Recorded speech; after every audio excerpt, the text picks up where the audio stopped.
Novo xiro na película dos orzamentos en Ribeira. O BNG entra en escena e pide botar abaixo o acordo asinado entre populares e socialistas, ao considerar que son uns presupostos fake, que non darán resposta ás principais necesidades do municipio. Os nacionalistas presentarán o vindeiro luns no pleno unha emenda á totalidade para sacar adiante un novo documento orzamentario que xurda froito do consenso de todos os grupos da corporación e no que teñan voz tamén as asociacións e colectivos do municipio. Para nós, estes orzamentos son, en parte, unhos orzamentos fake. Por qué?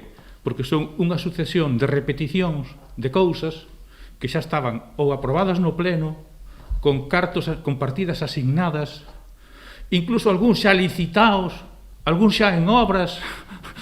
E claro, ora veñen aquí outra vez que parece isto que de repente temos aquí o orzamento máis grande da historia cando nós sabemos que non é verdade. Vázquez Cobas foi ademais moi crítico co alcalde, o que acusou de mentir, xa que, segundo el, en ningún momento se tendeu a man ao BNG. Nestes orzamentos que se van presentar ao pleno do luns, o Bloque Nacionalista Galego foi totalmente excluído.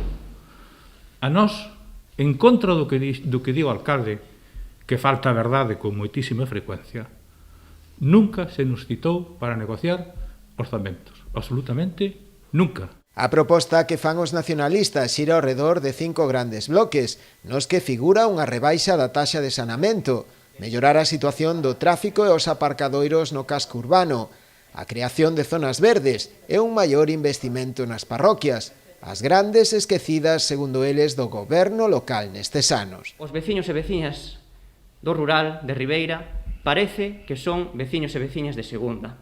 Este goberno local non atende as súas peticións e, aínda por riba, inviste a maior parte dos fondos no centro urbano de Ribeira. E para que? Para reducir aparcadoiros, reducir carrís de circulación e crear un caos urbanístico. Entendemos que os veciños e veciñas das parroquias necesitan máis investimentos que melloren cuestións tan básicas como o saneamento, a auga ou a conexión a internet.